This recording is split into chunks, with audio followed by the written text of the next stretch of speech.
안녕하세요. 저는 평범한 30대 직장인 여자입니다. 몇 년 전 제 인생에서 가장 잊지 못할 날 중 하나를 꼽으라면 주저없이 그날을 말할 수 있을 것 같습니다. 결혼을 약속했던 사람, 한때는 세상 누구보다 믿고 의지했던 남자와 파혼을 결심했던 날이었거든요. 그리고 가족이라는 존재가 세상에서 제일 소중하고 더할 나위 없는 존재라는 것을 깨닫게 되었습니다. 그 결정은 쉽게 내릴 수 있는 성질의 것이 아니었습니다.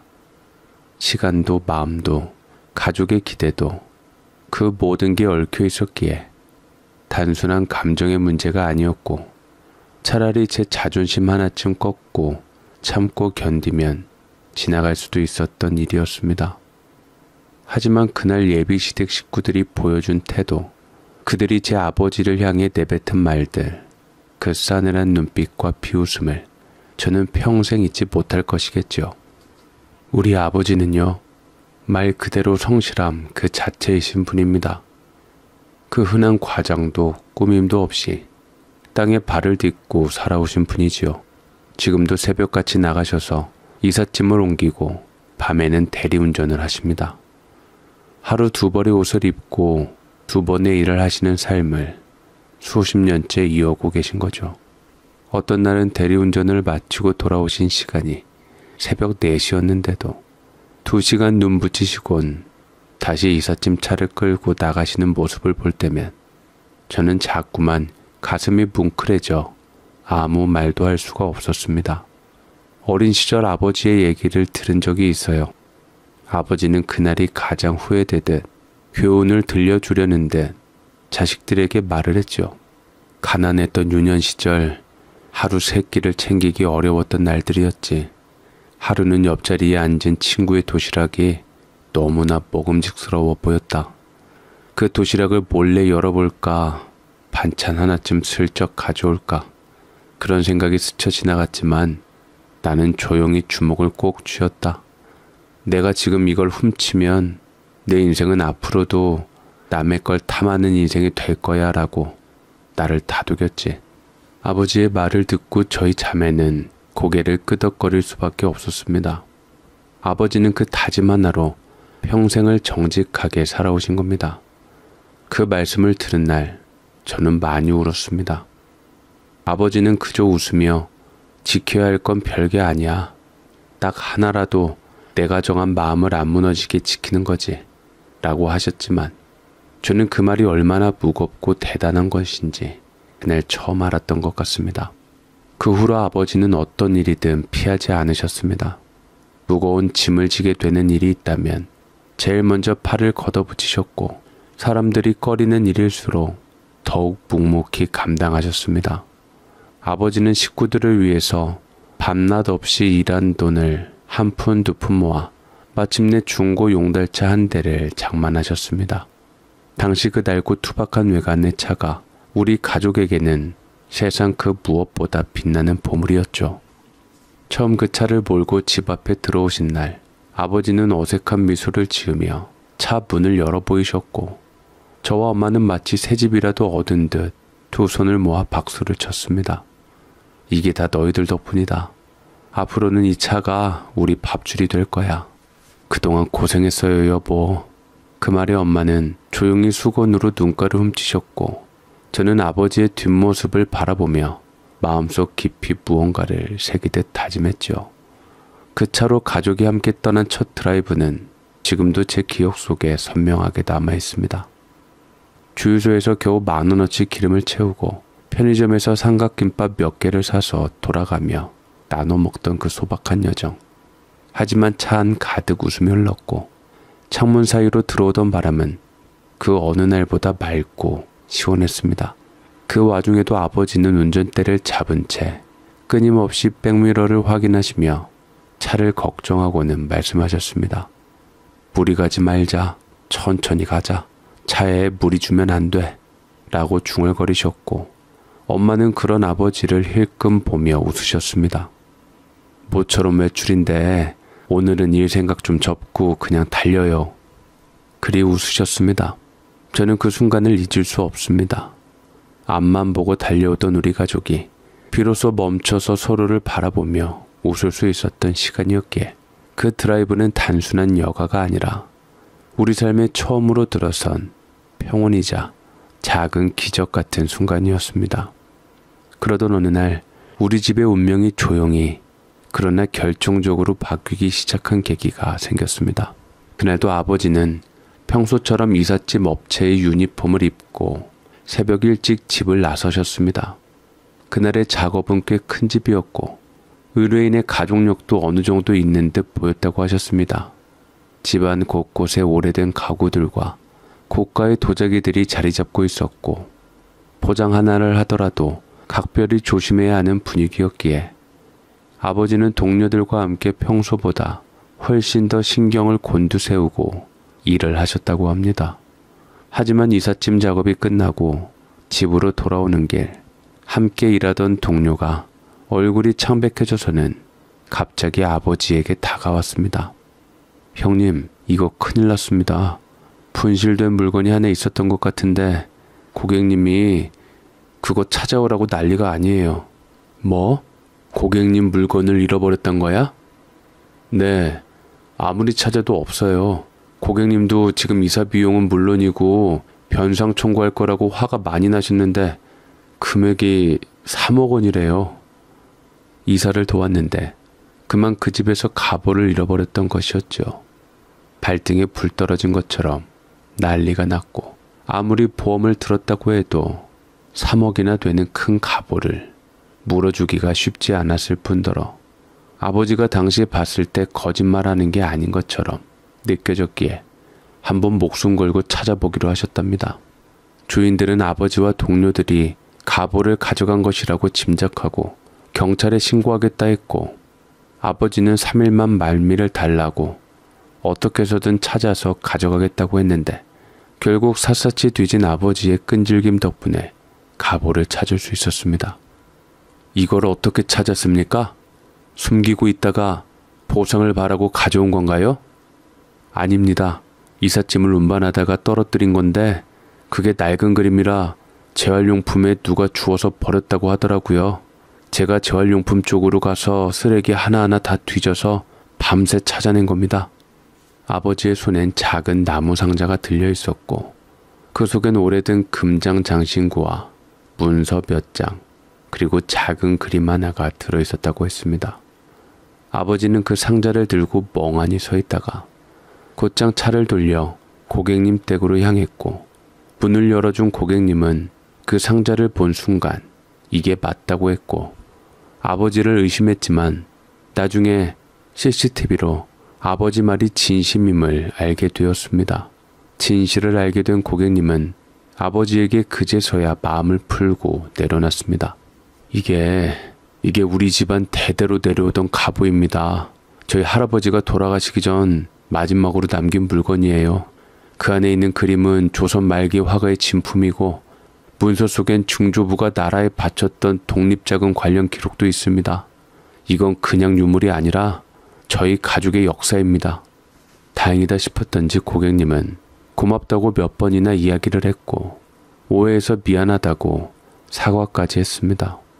그날 밤 아버지는 그 이야기를 우리 식구들 앞에서 들려주시며 오랜만에 소주 한 잔을 기울이셨습니다.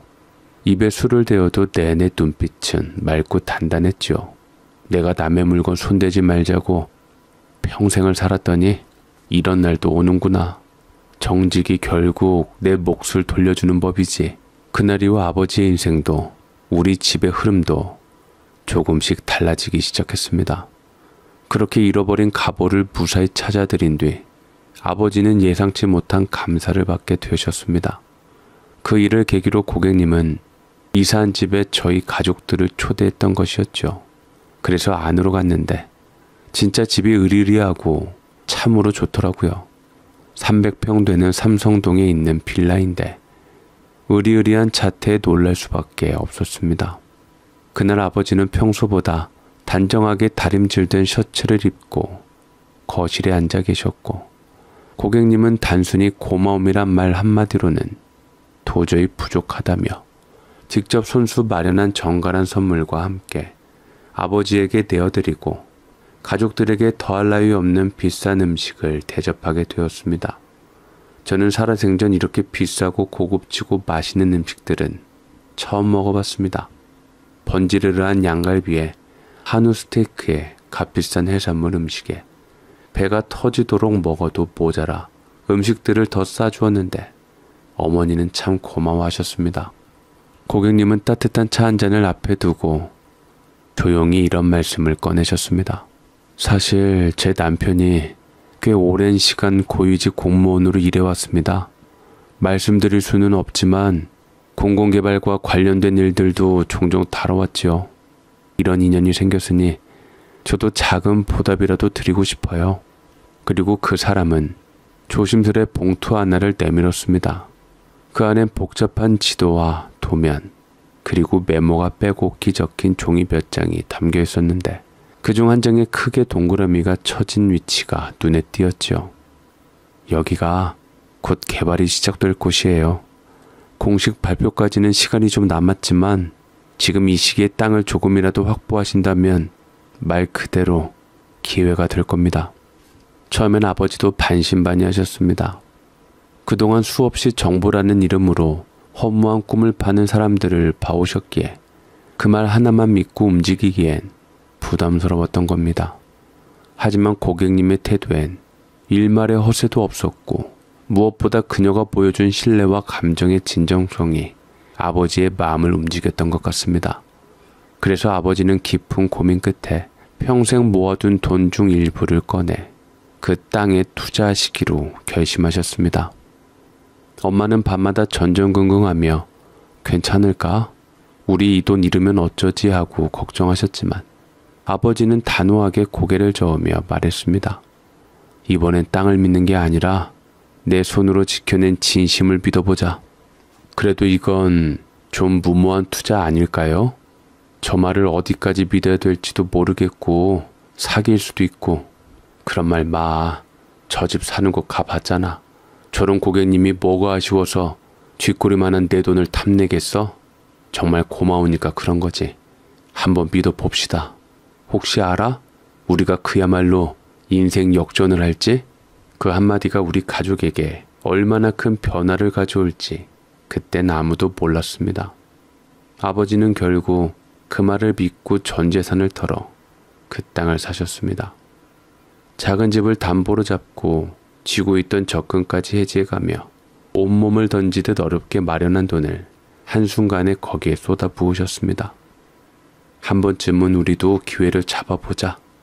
평생 남 땀에 기대 살아온 인생, 이제는 내 손으로 판을 한번 바꿔보자.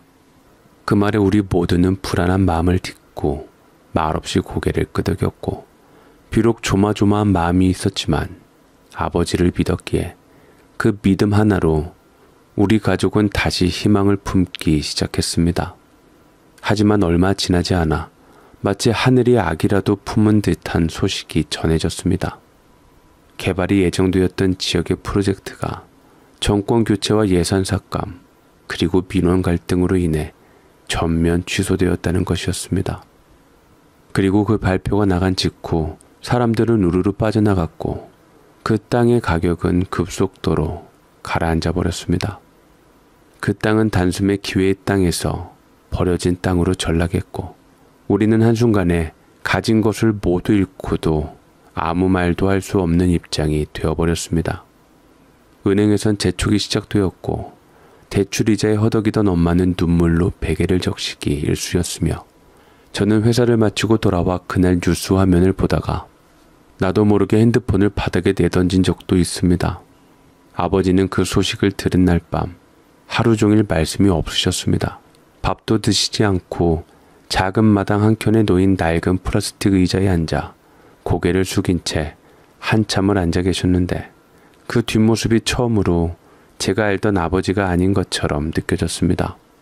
늘 당당하고 늘 무릎 꿇지 않던 그 어깨가 그날따라 유난히 작고 축 처져 있었고 그 모습이 너무도 낯설고 아려서 저는 방 안에서 혼자 목을 눌러 울어야 했습니다. 내가 너무 큰 꿈을 꾸었구나. 미안하다. 나 때문에. 내가 그릇된 돈 욕심으로 성실하게 살고자 하는 식구들의 마음을 어지럽히고 우리 집을 망쳤구나. 아버지가 입을 열고 처음 뱉은 그 말이 마치 우리 가족 전체를 죄인으로 만드는 선언처럼 들려 그날 밤 우리 가족은 아무도 잠을 이루지 못했습니다. 그런 절망적인 상황 속에서도 아버지는 끝내 무너지지 않으셨습니다. 그날 밤 마당에서 조용히 하늘을 바라보시던 그분은 다음날 새벽 누구보다 먼저 일어나 다시 일터로 나가셨습니다. 사람은요, 원래 손해를 보며 사는 겁니다. 그걸 인정하지 않으면 평생 허망한 걸 쫓게 되죠. 아버지는 그렇게 말씀하시며 기대라는 단어를 입에 올리는 일조차 사치처럼 느껴지던 그 시절에도 묵묵히 자신의 자리를 지켜가셨습니다. 내가 불로소득을 바라지 않았더라면, 내 손으로 흘리는 땀만 믿고 갔더라면 이런 일도 없었겠지. 결국 내 욕심이 만든 결과야. 자신을 탓하는 말이었지만 그 목소리는 흔들리지 않았고 오히려 그 다짐은 우리 가족 모두에게 새로운 기둥처럼 느껴졌습니다. 아버지는 그날 이후 하루 두 탕이 아닌 세 탕을 드셨고 이삿짐이 없는 날엔 지게차 일도 마다하지 않으셨습니다. 밤늦게 대리운전을 마친 뒤 도착지에서 집까지는 걸어서 오시는 날도 많았습니다.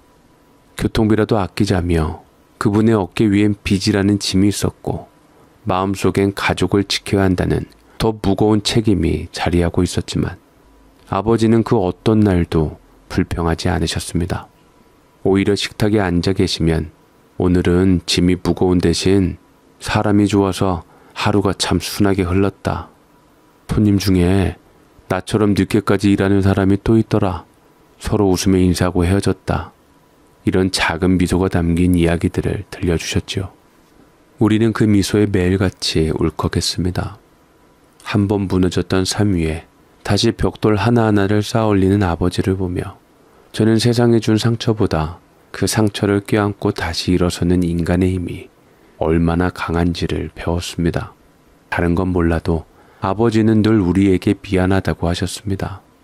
내가 잘못 판단한 거야. 너희한테까지 고생을 물려주게 될 줄은 몰랐다. 그 말에 아버지의 눈빛이 잠시 떨리는 걸 보았을 때 저는 마음이 무너지는 줄 알았습니다. 하지만 저도 제 동생도 아버지를 원망하지 않았습니다. 어떻게 그럴 수 있겠습니까? 아버지가 그 선택을 하신 이유는 누구보다 우리를 잘 살게 해주고 싶다는 간절한 마음 하나뿐이었고 그 마음에는 그 어떤 사심도 그 어떤 욕심도 없었음을 우리는 누구보다 잘 알고 있었으니까요. 아버지 괜찮아요. 저희는 아버지가 해주신 것만으로도 충분해요. 그땐 누구라도 그 선택을 했을 거예요. 다만 그만큼 더 힘들게 되셔서 그게 마음 아픈 거죠. 저와 동생은 그렇게 말씀드리며 아버지를 붙잡았고 그 손길에 아버지는 눈을 감고 잠시 고개를 숙이셨습니다. 아무 말 없이 한참 동안 그 짧은 침묵 속에 얼마나 많은 눈물과 회한이 얽혀 있었는지 우리는 다 알 수는 없어도 느낄 수는 있었습니다. 어머니도 처음엔 많이 속상해 하셨습니다.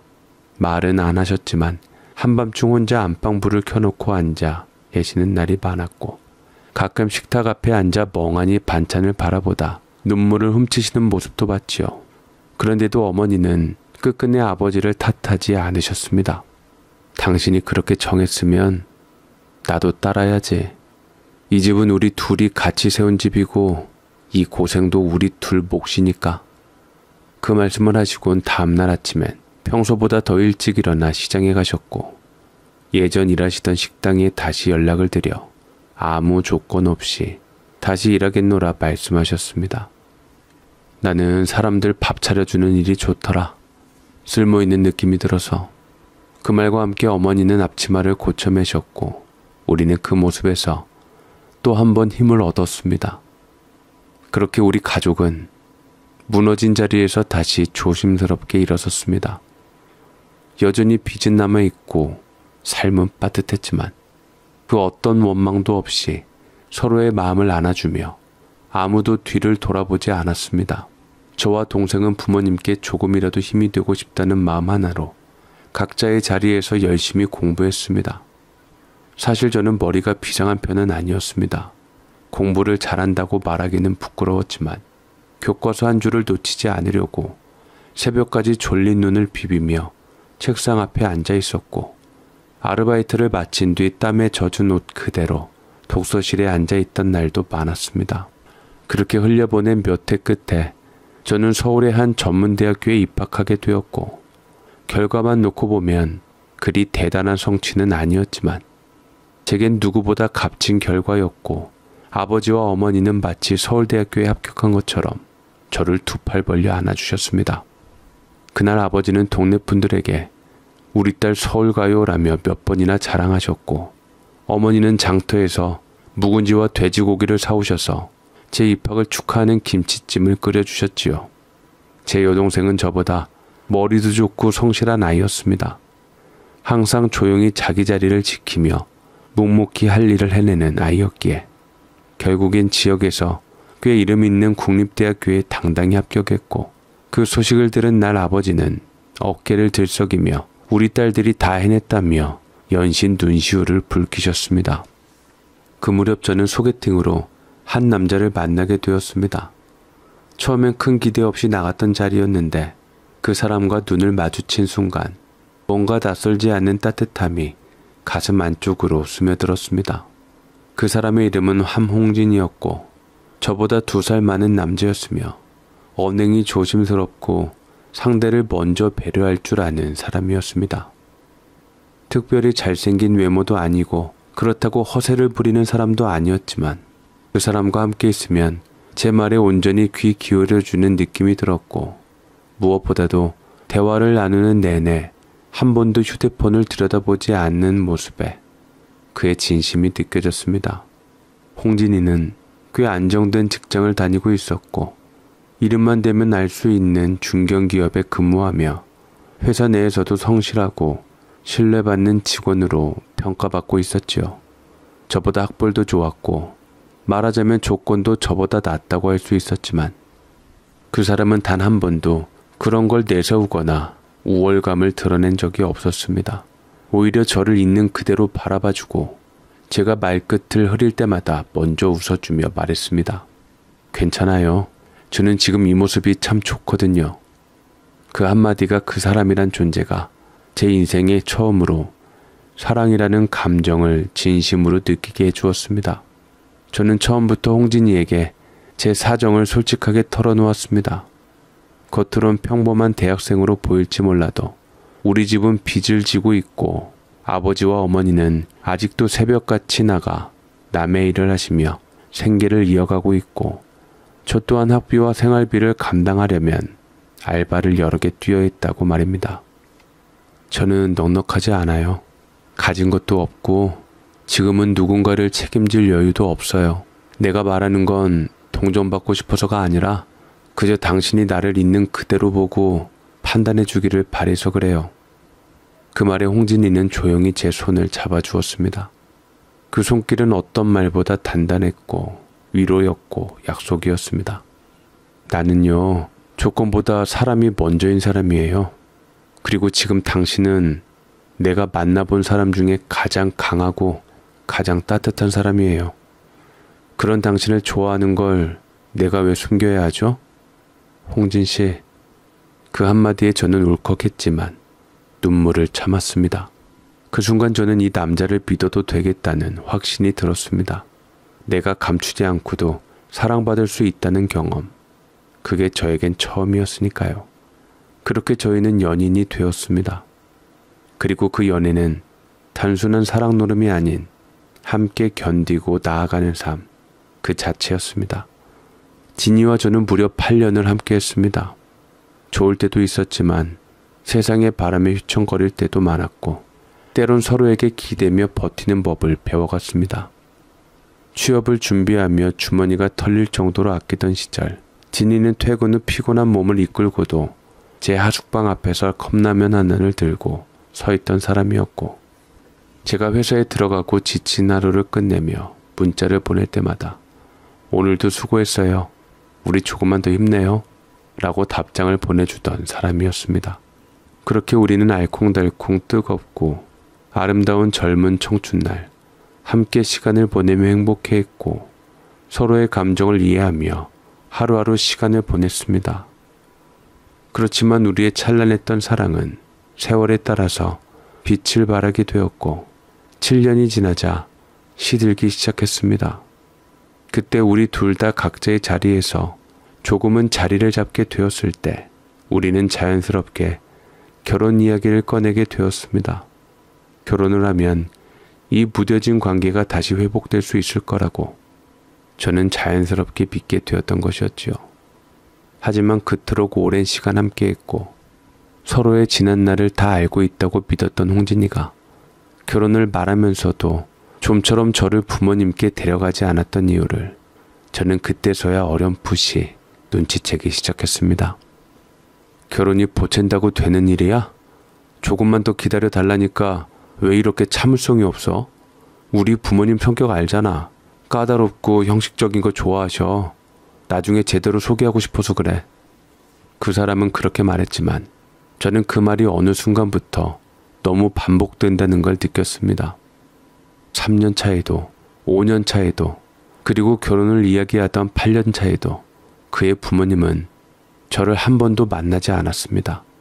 홍진이는 이 핑계 저 핑계하며 피해 다니기에 바빴고 전화도 안 받는 날이 늘어가면서 저를 점점 지치게 만들었지요.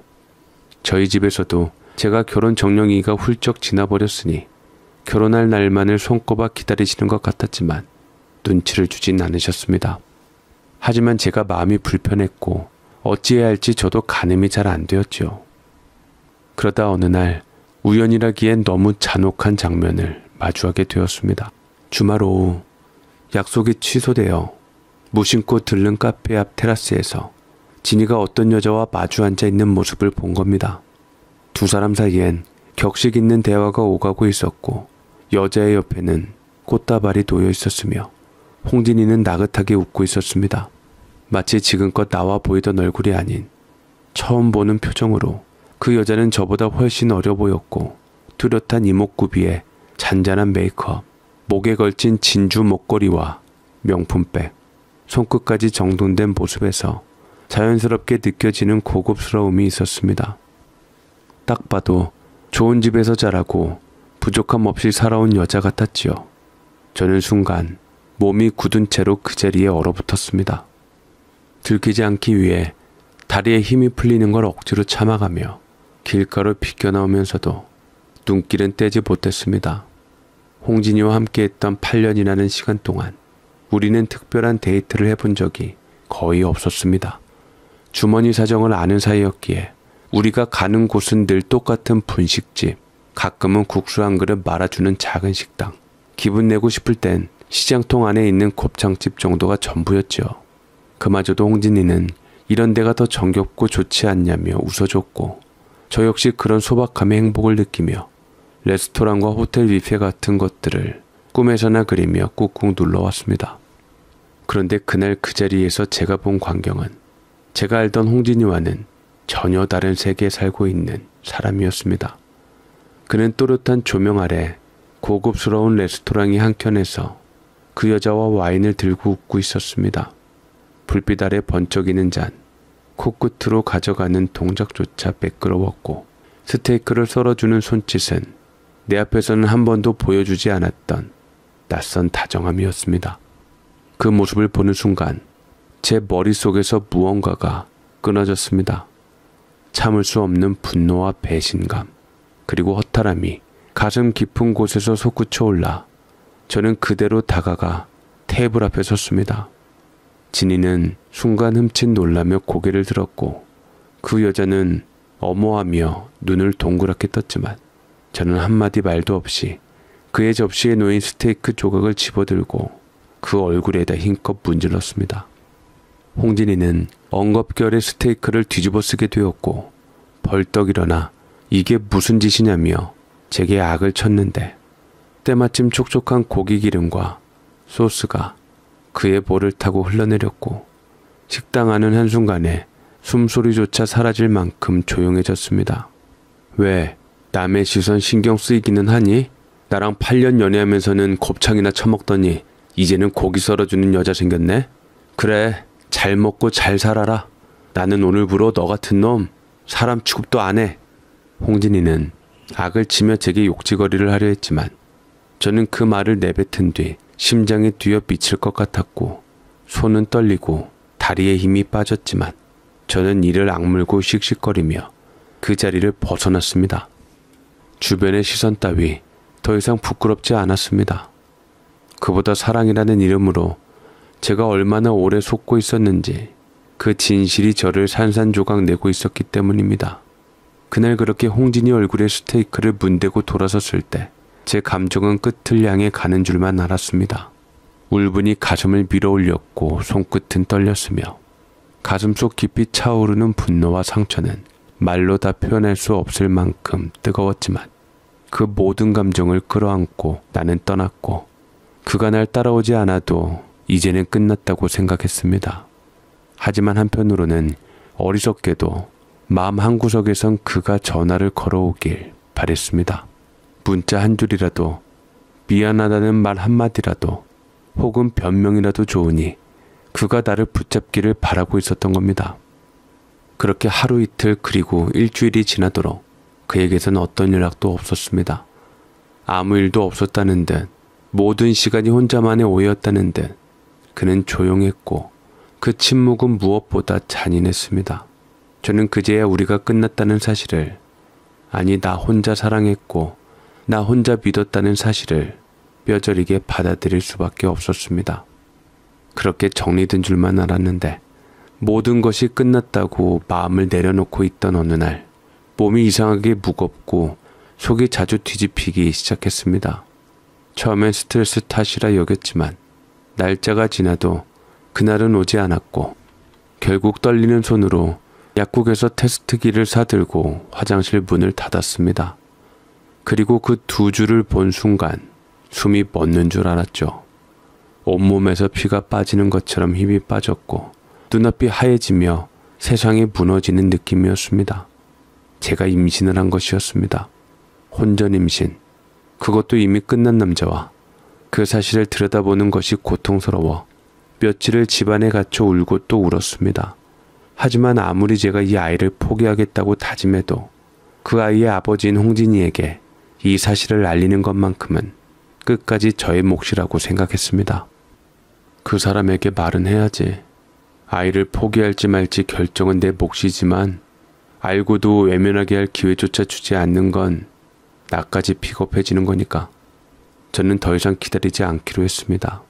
그가 연락하지 않는다는 건 그에게서 이미 내 존재가 지워졌다는 뜻이었고, 그렇다고 해서 이 상황을 묻고 넘어간다면 내 자신이 나를 버리는 일이라는 걸 알고 있었습니다. 그래서 저는 결심했습니다. 그날 그 여자를 다시 만날 것 같은 레스토랑 앞에 나갔고 예상대로 홍진이는 말쑥한 셔츠 차림으로 그녀와 마주 앉아 있었습니다. 이제 나의 연인이 된 듯 자연스럽고 익숙한 눈빛으로 말이죠. 저는 그 모습을 한참 바라보다가 가방에서 초음파 사진이 담긴 흰 봉투를 꺼내 들고 똑바로 그의 테이블로 향했습니다. 그 자리에 다가가자 홍진이도 그 여자도 동시에 저를 쳐다보았습니다. 홍진이의 얼굴은 잠깐 당황하더니 이내 차가운 무표정으로 바뀌었고 그 여자는 짧은 한숨을 내쉬며 의아하다는 표정을 지었습니다. 저는 말없이 초음파 사진이 담긴 봉투를 꺼내 테이블 위에 올려놓았습니다. 그리고 홍진이를 향해 또박또박 말했습니다. 그래도 네가 알아야 할 것 같아서. 어찌 되었든 내 배 안에 네 아이 있어. 너 같은 애비를 둔 내 뱃속 아이도 참 안쓰럽다. 뭐? 내 애라고? 그 순간 진이의 얼굴이 사색이 되었습니다. 그 여자는 얼굴이 굳어지더니 말없이 봉투를 집어들고 안을 들여다보았고 홍진이의 뺨을 치고는 아무 말 없이 자리에서 일어나 가버렸습니다. 홍진이는 아무것도 말하지 못한 채 입술만 달싹였고 저는 그 침묵이야말로 그가 이 관계를 얼마나 가볍게 여겨왔는지 증명해 주는 것 같아 비웃음을 머금고 말했습니다. 왜? 말이 안 나와? 아이를 어떻게 할지는 내가 정할 거니까. 다만 도망치고 싶어도 소문은 못 막을 거야. 홍진이는 정신을 못 차린 것 같았고 믿지 못하겠다는 듯 어벙하게 저를 쳐다볼 뿐이었습니다. 저는 그런 홍진이 어깨를 치고 지나갔고 이제 모든 것에 대한 것을 다 포기하고 미혼모의 인생을 가기로 했지요. 그 여자는 당연히 홍진이와 연락을 끊었고 진이가 다니던 회사에는 어느새 소문이 퍼지기 시작했습니다.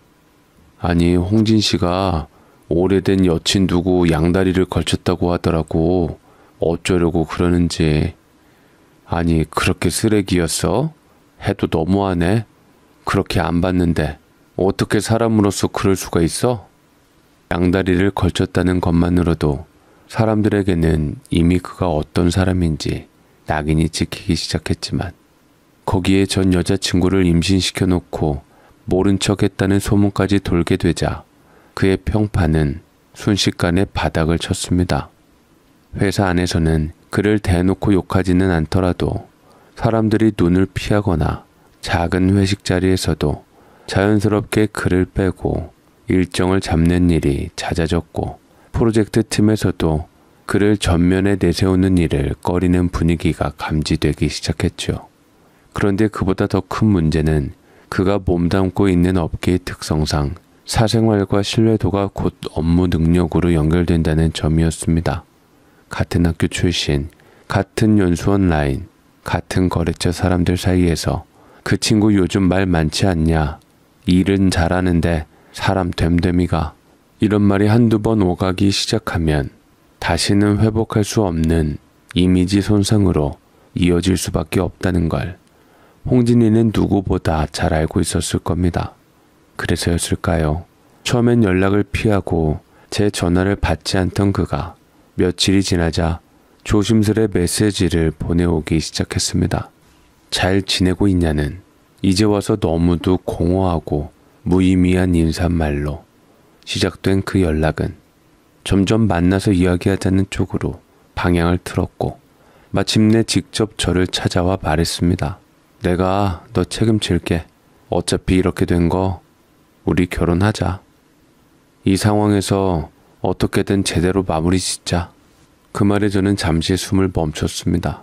진심이냐고 묻고 싶은 마음과 진심이 아니라면 차라리 돌아서 달라고 말하고 싶은 마음이 엉켜 있었지만 그의 눈은 복잡하고 어딘가 억지로 담은 듯한 결심만이 남아 있었습니다. 그 모습에서 저는 느꼈습니다. 이 결혼은 사랑이 아니라 책임이라는 이름으로 포장된 체념이었고 울며 겨자 먹기로 밀려서 내뱉는 마지막 선택일 뿐이라는 걸. 진이는 어쩔 수 없이 나와 결혼하려는 거였고 그 어쩔 수 없음 속에 이미 진심은 빠져나간 지 오래였습니다. 원래 자존심 같았으면 그런 책임감 따위 개나 줘버리라고 던져버리고 싶었지만 그래도 뱃속 아이한테는 엄마보다 엄마 아빠가 같이 있는 가정에서 자라는 게 좋지 않을까 생각이 들었기에 저는 결국 자존심이며 뭐며 다 내려놓고 오로지 아이를 위해서만 생각해서 홍진이를 받아들이기로 했습니다. 그래서 결국 우리는 결혼을 전제로 상견례 날짜를 급히 잡기로 했습니다. 홍진이는 여전히 결혼을 결심한 와중에서도 미지근하게 결혼을 진행하려 했지만 그래도 전보다는 좀 나았던 게 그의 부모님과도 연락을 취해 일정을 조율하기 시작했습니다. 저 역시 마음이 복잡했고 이 결혼이 내가 원했던 모양새가 아니라는 걸 뼈저리게 느끼고 있었지만 지금 제 안에 자라고 있는 작은 생명 앞에서 모든 감정은 조금씩 접어야만 했습니다. 솔직히 말하면 홍진이가 나를 선택했다는 기쁨 같은 건 없었습니다. 그저 상황 때문에 밀려난 자리에서 최소한의 책임을 말하고 있는 사람과 그 책임에 묶여 함께 걸어가게 된다는 것이 전부였습니다. 하지만 그럼에도 불구하고 저는 스스로를 다잡으려 애썼습니다. 그래, 처음은 어긋났을지 몰라도 아이 낳고 우리도 함께 살아가다 보면 정이 쌓이고 어쩌면 그 사람도 진심으로 날 바라보는 날이 오겠지. 그게 얼마나 어리석고 순진한 생각이었는지 그때는 몰랐습니다. 아니, 알면서도 모른 척 했을지도 모르겠습니다. 내가 겪은 상처, 내심 그를 향한 실망감, 그 모든 걸 덮어두고 가정이라는 두 글자 앞에서 무너지는 걸 두려워했던 건 결국 저였으니까요. 그날부터 저는 내키지 않는 미소를 연습했고 지워지지 않는 배신감 위에 화장을 덧발랐으며 마치 아무 일도 없었다는 듯 사람들 앞에서 진이의 곁에 바르게 서 있는 법을 배워야 했습니다. 뱃속의 아이는 아무 잘못도 없고 이 아이에게만큼은 안정된 울타리를 만들어주고 싶었기에 저는 제 마음속 불편한 감정을 자꾸만 눌러 담았습니다.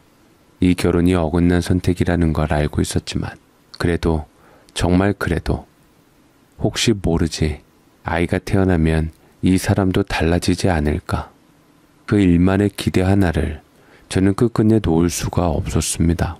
그렇게 마음을 접고 아이를 위해서라도 결혼이라는 길을 받아들이기로 한 날, 우리는 빠르게 상견례 날짜를 잡았습니다.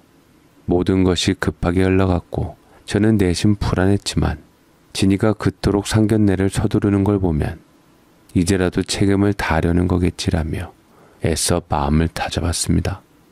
약속된 날 우리는 서울의 한 한정식 집에서 자리를 마련했습니다. 제가 먼저 도착했고 잠시 뒤 진이와 그의 부모님이 들어섰습니다. 저는 정중히 인사를 드렸고 어머니는 조심스레 손을 모아 예의를 갖추었지만 홍진의 아버지는 저를 보자마자 턱을 치켜들고 의자를 끄는 소리마저 거슬릴 정도로 무례한 기색을 드러냈습니다. 전문대 나왔어? 요즘 시대에 그래도 석박사는 못할 망정 대졸은 되어야지. 직장도 중소기업이야? 영어도 못한다고 들었는데 애 머리가 벌써부터 걱정되는구만. 차라리 동생이 명문대 나와서 대기업 다닌다면서 처음부터 동생하고 이어지면 좋았을 것을 또 이렇게 인연이 꼬인 건지 하며 시부들 사람은 자리에 없는 제 동생을 들먹였는데 마침 동생이 일 때문에 바빠서 못 왔기에 망정이지 왔었으면 동생에게도 큰 신뢰가 됐을 것이고 상황이 더 이상하게 흘러갈 뻔했습니다. 부모님의 얼굴은 새하얘졌고 일순간 얼음이 되었습니다. 시부의 말은 날카롭게 뱉어졌고 저는 숨이 턱 막혔습니다. 왜 며느리감한테 다짜고짜 시비인 건지 모르겠지만 어쩐지 그 집안에서 얕잡혔다는 생각이 들면서 기분이 점점 불쾌해져 왔습니다. 말이 없던 그 사람의 어머니는 잠자코 있다가 시아버지 말이 끝나자 곧바로 말을 받았습니다. 아버지가 이삿짐 센터에서 일하신다면서요? 어쩐지 딸이 그렇게 나온 것도 그 집 분위기 보면 알겠네요. 어디 경우 없이 결혼도 안 한 처자가 임신부터 해서 남자 발목을 잡는데 허참 어이가 없어서 일부러 작정하고 그런 거 아니에요? 에이 엄마 설마 일부러 그랬겠어요? 원래 제가 덤벙대고 조심성이 없었어요. 그래서 부인감으로 아니다 싶었는데 저도 이렇게 발목 잡힐 줄 몰랐네요. 홍진이가 자기 부모를 지지하자 이제는 저희 부모님이 얼굴이 굳어지기 시작했고 그야말로 그 사람들은 상견례에서 지켜야 할 최소한의 예의도 없었고 전혀 체면도 예의도 없었습니다. 제가 아무리 몸을 낮추고 입을 다물어도 그들은 하나둘씩 나를 세워 저희 가족의 살점을 베어냈고 그들의 말 한마디 눈빛 하나하나가 제가 지금까지 꾹 눌러온 감정을 송두리째 뒤흔들어 놓았습니다. 어머니는 그 말을 들으면서도 끝까지 미소를 유지하려 애쓰셨습니다.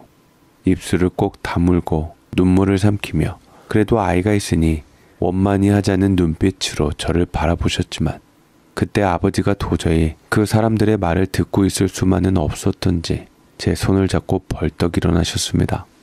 됐습니다. 이런 모욕을 받고도 내 딸을 그 집에 들여보낼 아버지 없습니다. 이 결혼 없었던 걸로 합시다. 아버지의 목소리는 단호했고 그 말과 동시에 저희 쪽 자리는 얼어붙은 것처럼 조용해졌습니다. 아버지는 한 번도 우리 앞에서 큰 소리 낸 적 없는 분이셨습니다. 평생을 참고 견디고 낮춰 사셨던 분이셨는데 그분이 처음으로 제 인생에서 이렇게 분노하셨습니다. 그때 저는 이미 무너졌습니다. 홍진이는 마치 이런 상황이 오기만을 기다렸다는 듯 아무 말도 하지 않았습니다. 차라리 회사에서의 변명거리를 위해서라도 제 쪽에서 결혼이 파토나기만을 기다리는 것 같았지요. 참으로 못난 사람이었습니다. 내가 저런 남자를 위해서 8년 동안 제 인생을, 제 청춘을 바쳤다는 게 너무나도 억울하고 뱃속제 아이한테도 미안하기만 했습니다. 그러자 그 부모는 어이없다는 듯 한마디씩 지금 뭐하는 짓이냐고 거들기 시작했고, 홍진이는 끝까지 입을 꾹 다문 채 고개를 숙이고 앉아 있었으며 그 어떤 변호도 항의도 하지 않았습니다. 홍진의 침묵은 곧 그 가족의 말에 동조한다는 의미나 다름없었지요. 그날 상견례는 그렇게 파토가 나버렸고 결혼도 함께 끝났습니다. 그렇게 상견례 자리에서 모든 것이 산산조각 나고 결혼이라는 이름 아래 묶이려던 관계가 완전히 끝장나 버린 뒤에도 제 안에 남은 한 생명은 여전히 조용히 자라고 있었습니다. 혼자 방에 앉아 밤을 새워가며 고민했습니다. 상견례가 파토난 것에 대해서 저는 사실 이상하리만큼 미련이 없어졌어요. 상견례에서 결혼할 남자의 속까지 다 확인했던지라 오히려 다른 생각에 사로잡히고 말았습니다. 이 아이를 낳는 것이 맞을까? 아버지도 없는 삶을 아이에게 주는 게 과연 옳은 걸까? 나는 과연 엄마가 될 준비가 되어 있는 사람일까? 하지만 한참을 그렇게 고민하고 하면 결국 제 손은 배를 감싸고 있었습니다. 저는 이미 낳지도 않았지만 엄마나 다름이 없었지요. 괜찮아, 엄마가 있잖아. 그 말이 어느새 습관처럼 입에 맺혔고 나는 결심했습니다. 결혼이 아니어도 좋다. 이 아이를 세상에 보내고 싶다고. 그 어떤 비난을 받더라도 아이만큼은 당당하게 내 품에 안고 싶다고 결정을 말씀드리던 날, 부모님은 한참을 말없이 앉아 계셨습니다. 특히 아버지는 눈을 감은 채 한동안 말씀이 없으셨고 어머니는 조용히 제 손을 잡아주셨습니다. 속상하지? 그렇지만 아버지 원망은 말아라. 우리 딸 고생길이 훤하지만 그래도 그런 집안에서 끌려다니며 사는 것보단 1000번 만번 낫다. 엄마, 나 괜찮아. 아버지 덕분에 지옥으로 끌려갈 뻔했던 거 살았는데 뭘. 그래. 잘 되었지 정말. 네 아버지 성격이 원래 저렇게 불같진 않은데 자식이 얽히니 어쩔 수 없었나 보다. 그래서 말인데 혹시 너 이 결혼 파토나도 정말 뱃속 그 아이 낳을 거야? 어머니의 말은 마치 얼어붙은 제 마음을 따뜻하게 감싸주는 담요 같았지만 마지막에 제 아이를 낳을 거냐고 되묻는 말에는 그 말에도 저는 상처를 받게 되었습니다. 어머님께서는 저를 위해서, 제 인생을 위해서 하는 말이지만 저는 그것이 참으로 속상하고 섭섭하더라고요. 저도 모르게 격앙돼서 빽 소리를 지르고야 말았지요. 왜 그런 말을 해? 뱃속에 있지만 생명이고 내 아이야. 엄마가 손주될 아이한테 어떻게 그런 생각을 가져? 나중에 태어나면 얼마나 미안하려고 그래? 나는 내 자식이 더 소중해서 그런다. 뱃속 아이는 솔직히 손주라는 생각보다는 그냥 불장난 결과 같은 걸로밖에 보이질 않아. 나는 그냥 차라리 네가 아이를 포기하고 깔끔하게 다시 새로 시작했으면 좋겠는데, 너 사회인식이 바뀌었다고 해도 미혼모의 자식이라는 오명은 너한테도 아이한테도 힘든 거야. 왜 그걸 몰라 이거사? 하지만 그때 아버지가 노크를 하고 안으로 들어오게 되었고 주방으로 가 냉수를 한 컵 따라 제게 준 후 진정하려고 한 다음 묵직한 목소리로 말하셨습니다. 그만해. 당신이 딸내미 생각하는 마음은 알겠지만 그래도 그렇게 자식 인생에 개입해서는 안 되지. 우리 집은, 아니 아버지는 네가 선택한 인생을 부끄러워하지 않는다. 혼자 아이를 키우게 되는 건 힘들겠지만 넌 예전부터 그런 거 이겨낼 줄 아는 아이였잖냐. 그 말에 저는 끝내 눈물을 참지 못했습니다. 물론 제 걱정을 한다지만 어머니마저 돌아섰는데 아버지가 끝까지 제 진심을 알아줄 줄은 생각지도 못했습니다. 부끄러움도 두려움도 죄책감도 뒤섞인 채 쏟아져 나왔고 그 눈물 속에서 부모님의 위로는 그 어떤 말보다 강한 힘이 되어 제게 닿았습니다. 그렇게 저는 결혼 없이 미혼모로서 이 아이를 품고 살아가기로 결정했습니다. 그렇게 결혼도 끝나고 모든 걸 정리한 뒤 다시 제자리로 돌아가 조용히 아이를 기다리며 살아가던 어느 날 생각지도 못한 뜻밖의 소식이 전해졌습니다. 바로 아버지의 땅이 말도 안 되는 대박을 터뜨리고 만 것이었습니다. 그토록 많은 걸 빼앗아가고 아버지의 어깨를 한없이 무겁게 짓눌렀던 바로 그 땅이 드디어 개발 계획에 들어간다는 발표가 난 것입니다. 처음엔 모두가 귀를 의심했습니다. 한 번 속았던 기억이 너무 선명해서 설마 또 희망 고문 아니냐며 조심스레 반응했지만 이번에는 달랐습니다. 공식 발표가 났고 각종 언론 기사에서도 대대적으로 보도되었으며 투자자와 건설사, 심지어 해외 자본까지 몰려들기 시작하면서 그 땅은 말 그대로 핫플레이스가 되어버렸습니다. 아버지는 맨 처음엔 아무 말도 하지 않으셨습니다. 그저 땅 문서를 들고 조용히 앉아 한참을 말없이 창밖을 내다보시더니 입술을 꾹 다문 채 조용히 말씀하셨습니다. 허참, 사람 인생 어찌 될 수 없다 하더니만 이게 지금 진짜인가 보네. 믿을 수가 없어요. 그냥 사기당한 땅으로만 생각했는데 이게 우리 인생을 바꿔놓다니. 이래서 사람이 맘 넓게 살아야 하나 봐. 세상에 살다 보니 이런 일도 있나 봐. 이게 대체 꿈인지 생시인지. 부모님은 그 땅의 변화에 대해서 여느 사람들처럼 설레했고 일단 빚을 다 청산할 생각에 들뜨기 시작했습니다.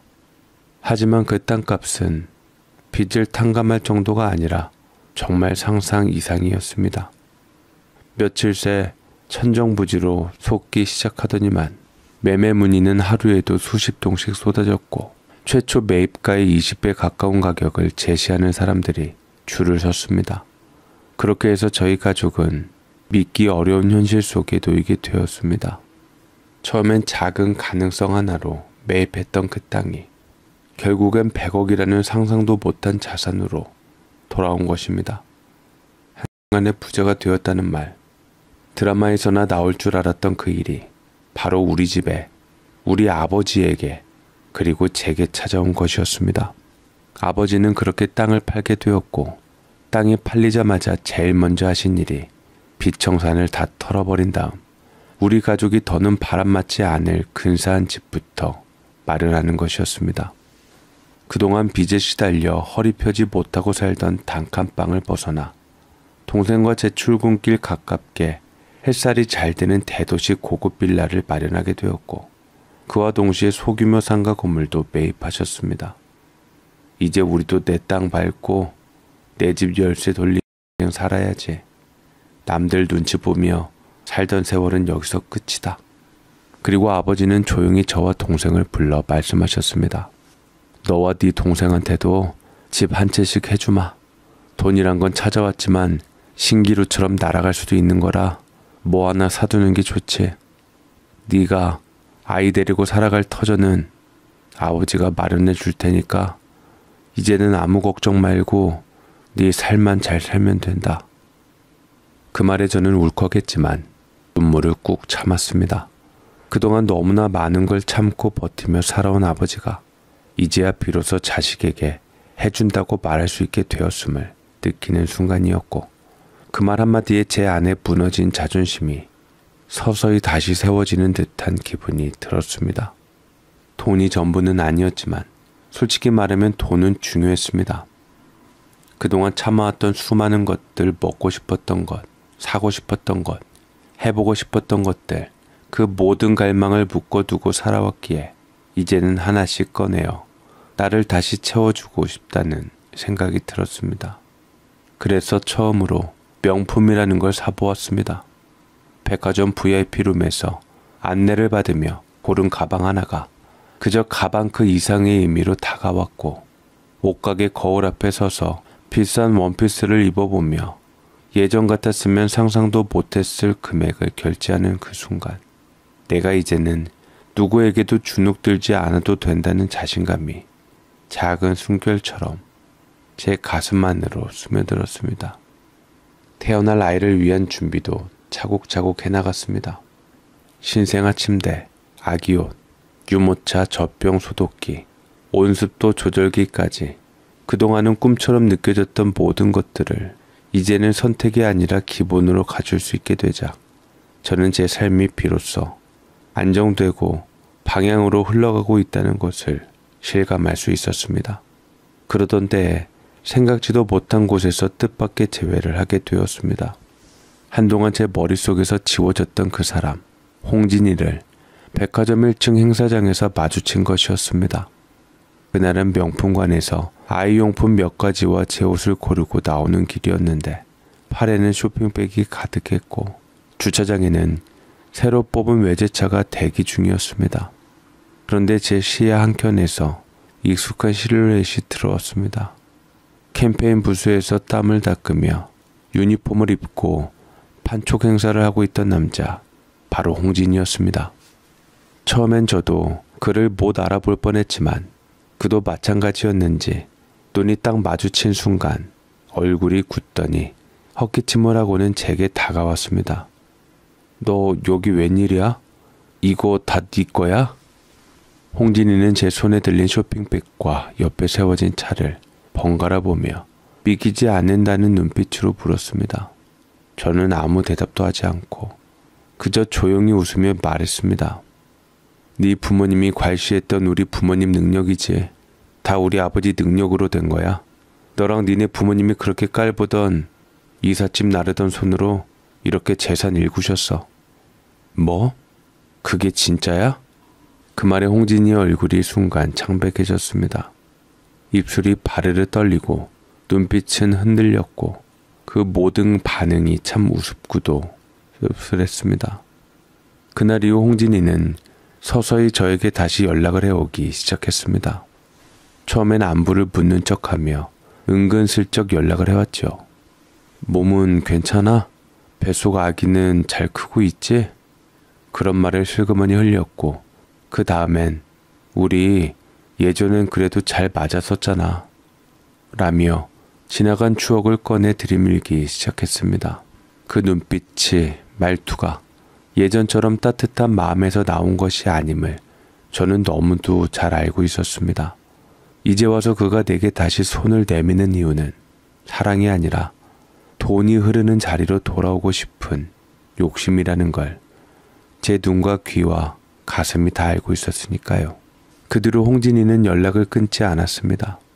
하루에도 몇 번씩 메시지를 보내고 밤이 깊으면 통화 연결음만 남긴 채 수화기를 붙들었고 심지어는 직접 집 앞까지 찾아와 서성이다 돌아가는 날이 이어졌습니다. 그러던 어느 날 그는 덜덜 떨리는 손으로 한 장의 서류를 내밀었습니다. 이건 아버지한테 받은 각서야. 앞으로 우리 관계에 더 이상 간섭하지 않겠다는 내용이고 네 부모님께 정식으로 사과드리고 싶다고 하셨어. 제발 우리 다시 시작할 수 있게 네가 우리 아이를 위해서 결정해줘. 우리 사이엔 아이가 있잖아.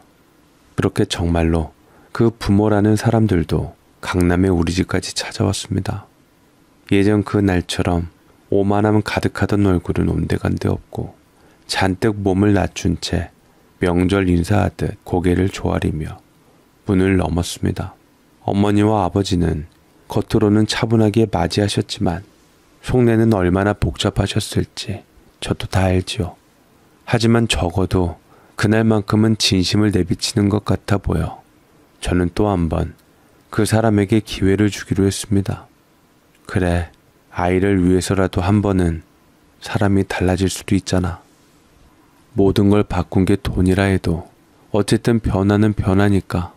그리하여 우리는 두 번째 상견례를 조용히 준비하게 되었고 저는 이번만큼은 제발 무사히 지나가길 바라는 마음으로 며칠 밤을 뒤척이며 마음을 다잡았습니다. 하지만 세상은 그렇게 호락호락하지 않았습니다. 그날 상견례가 끝나갈 무렵 홍진이의 아버지가 잠시 따로 보자며 홍진이를 식당 복도 쪽으로 데리고 나갔고 예비 시모가 걱정스러운 눈으로 뒤따라가셨습니다. 그리고 그 복도를 지나던 저는 우연히 열린 문틈 사이로 그가 내뱉은 말을 그대로 듣고 말았습니다. 야, 꼭 저런 애랑 결혼을 해야겠냐? 진짜 돈이 있는 건 확실한 거야? 확실하죠. 제가 사람 붙여서 알아봤다니까요. 보니까 사돈 맹지가 대박을 터뜨린 모양이더라고요. 애엄마는 우리 집으로 데려오고 집은 애 낳으면 증여 얘기 꺼내서 넘기게 하면 돼요. 손주까지 본 마당에 사위가 사업 시작한다고 하면 재산은 자연스럽게 움직이는 거죠. 저만 믿어요, 아버지. 그 집 재산은 이제 다 우리 거예요. 떡 줄 사람은 생각도 안 하는데 김칫국부터 마신다는 꼴이라니. 그 말에 저는 혈관 속 피가 그대로 얼어붙는 기분이었습니다. 숨이 턱 막혔고 어깨가 떨리기 시작했고 그 자리에 선 채 한참을 움직일 수 없었습니다. 그리고 그 순간 속이 뻥 뚫린 듯한 분노와 모욕감, 그리고 이전에는 느껴보지 못한 경멸의 감정이 제 가슴을 그대로 밀어올렸습니다. 저는 식당으로 돌아와 그 사람의 얼굴에다 다시 한번 홍어 무침을 얼굴에다 쏟아 놓으며 단단한 눈빛으로 바라보며 말했습니다. 이젠 진짜 끝이야. 너 아니었어도 나는 충분히 행복할 수 있었던 사람이라는 걸 이제는 나도 알거든. 다신 내 앞에 나타나지 말고 이제 보지 말자. 그 말을 끝으로 상견례는 완전히 파탄났고 저는 뒤도 돌아보지 않고 그 자리를 떠났습니다. 얼굴에 당황한 흔적이 역력하며 잘못했다고 네가 오해한 거라고 했지만 저는 다신 내 앞에 나타나면 가만 안 둘 거라고 소리 지르며 악연을 끊어버리기로 했습니다. 그리고 저는 온전히 다시 부모님과 제 아이와 인생 2막을 시작하게 되었습니다. 저는 머지않아 아이를 낳게 되었고 제 인생은 또 한 번 예상치 못한 따뜻한 방향으로 흘러가기 시작했죠. 홀로 아이를 품에 안고 때로는 사람들의 시선과 싸우고 때로는 혼자라는 외로움과 맞서며 살아가던 중 우연처럼 찾아온 한 남자와 인연을 맺게 되었던 것이었죠. 그 사람은 나대는 성격인 홍진과는 다르게 조용하고 성실한 사람이었습니다. 화려하지도 눈에 띄지도 않았지만 대화 속에서 묻어나는 배려와 따뜻함, 아이를 바라보는 눈빛 하나하나에 이 사람이라면 내 삶에 조용한 햇살이 되어줄 수 있겠구나 싶은 확신이 들었습니다. 우연인지 필연인지 알고 보니 놀랍게도 그 사람의 부모님은 아버지와 고향에서 함께 젊은 날을 보내던 분이었습니다. 심지어 아버지가 과거 힘들던 시절 짐이 무거워 일거리를 놓칠 뻔했던 날 묵묵히 등을 내주며 도와줬던 은인이기도 했습니다. 그때 형님이 내 손목 붙잡고 우린 서로 돕고 살아야 한다고 하셨던 그 말 아직도 잊지 못하는데 이렇게 인연이 돼서 만날 줄이야. 네가 드디어 임자를 만났나 보다. 그 사람의 아버지는 그렇게 말했고 우리 가족은 마치 오래전부터 엮여있던 운명처럼 편안하고 조용하게 서로를 받아들였습니다.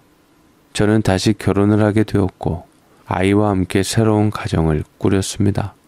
그 누구도 우리 아이의 과거를 묻지 않았고 그 누구도 제 상처를 들춰보지 않았습니다. 그 사람은 제 손을 잡고 말했습니다. 지나간 일은 중요하지 않아요. 지금 이 아이가 웃고 당신이 웃는 모습이 더 중요해요. 말 한번 참 예쁘게 하는 제 남편인 사람입니다.